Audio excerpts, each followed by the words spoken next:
Hey, how's it going, everyone? Welcome back to Esports Talk, and today we're going to be talking about a couple different things. One of those things is Dota 2, which I know that we don't talk a whole lot about here on this channel, and the other thing is Rainbow Six, which I have also not covered a lot as of recent, but rest assured, guys, if you do want to see more Rainbow Six coverage, very soon I will be out of here, and I will be back in the office making my return there, and at that point, it'll be a lot easier for me to make videos. Just workflow in general is just a lot faster and easier, so if you guys do want to see more Rainbow Six coverage, please do me a favor and just drop a comment down below and let us know if that's what you'd like to see. But let's get to our first topic. On September 3rd, EU United released a statement announcing that their head coach Bagel was released from the organization and that Meepy, who was previously an analyst for the team, would be replacing him as head coach. But there's a bit more going on here than there may seem, because Bagel made a bunch of tweets that are now deleted, which I managed to snag a few screenshots of before he took them down, which I'll be showing you guys, because Bagel did see a fair amount of criticism after departing EU United after a pretty disappointing start of the season. I'm in a rough point in life. I got into an argument between one of my players and I about something personal. I was stressed out and I said some hurtful things, I guess.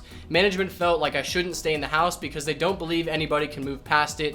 I'm LFT. So Bagel says he was removed from the team because of that argument, and I would say possibly just because of the team's performance as well, but he made a few follow-up tweets regarding his coaching style where he says that how EU United performed in the past was not a product of his coaching, which that tweet alone got several responses from other pros and personalities in the scene, which I'll get to, but he made more follow-up tweets in his defense, which I'll show you right now. He says, "I pointed no fingers, not one. I said it wasn't a product of my coaching because the roster all had a hard time coming to terms with the game vision the guys had on Obey, and our failure was nobody's fault. When I first joined, up until the roster change, there was a huge disconnect where we weren't ever headed in one direction. There were huge personality and playstyle clashes up until this roster change." And he's, of course, talking about Call Out and Forrest being replaced by Rexon and Kansan, just so you guys know. And the roster change wasn't even my idea to begin with. It was management's, just as the removal of me from staff. And then he leaves off by giving his respect to the players that he worked with, saying they've all been great people, but he doesn't want people to be saying that he's blaming the team for EU United's performance in the season. So obviously, I can't speak for Bagel's coaching. I don't know why EU United had a hard time this season or anything like that, but several pros did respond to this, including Super, who says that Bagel saying the performance of the team is not a product of his coaching shows how ineffective he is as a coach if he's unable to have his players buy into his system. And he was quick to take credit for TSM when they were doing well and when he was coaching them, but quick to dismiss fault for EU United. And even Gotcha responded, questioning the same statement that Super was, and Intero gave him advice in that he understands Bagel wants to explain himself, but posting on social media about it probably isn't the best course of action, which is likely why Bagel deleted all those tweets. And this video isn't meant to put Bagel on blast or anything like that. You know, like I said, I cannot speak on his coaching. I'm not on the team. I can't speak for what's going on down there because I don't know what's going on down there. However, I will say that sometimes people are put into difficult situations,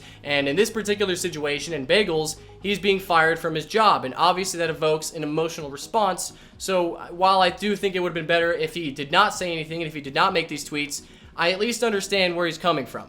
And EU United's new coach, Meepy, actually said that contrary to what some people believe, Bagel was a good coach. So let me know what you guys think about this whole situation. Let's talk about it down below. And on that note, let's get to our next topic, Dota 2 and how COVID is screwing over its competitive scene and its players. So, like many other events and tournaments, Dota's pro circuit was hit pretty hard by the virus, with a cancellation of their major and minor events throughout the year, and then the International 10 being indefinitely delayed, which is obviously a huge reason as to why orgs want to participate in Dota esports in the first place, because they have a massive prize pool.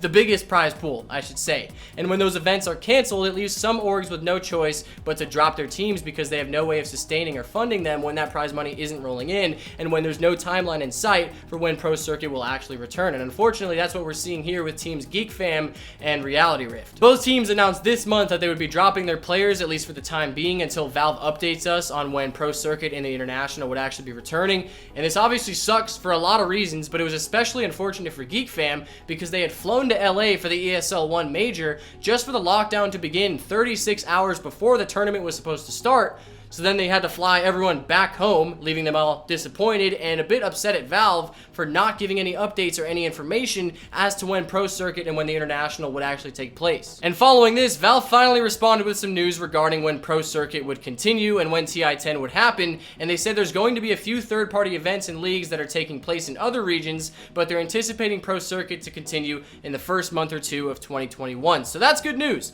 And it might be a little further away than what teams were hoping for, but at least we now have a time frame. And as for the international, they're expecting it to be held in Stockholm in August 2021. And this just makes me question if they're going to extend the duration of being able to contribute to the prize pool, because it's already broken the record for the biggest in the world, but it could be bigger. And with how teams are actually having to drop players because they can't fund them or support them, maybe Valve would allow more money to go towards that prize pool to possibly make up for the money that they may have missed from the majors and minors throughout the year. So let me know your guys' thoughts on this down below. I hope you enjoyed, and next time you see me, I may not be in this room anymore. Wow, that's crazy. I get this studio light out of here and this camera taking up my room. Man, it's kind of hard to walk sometimes, guys. Anyway, yeah, I'll see you guys next time. Bye-bye.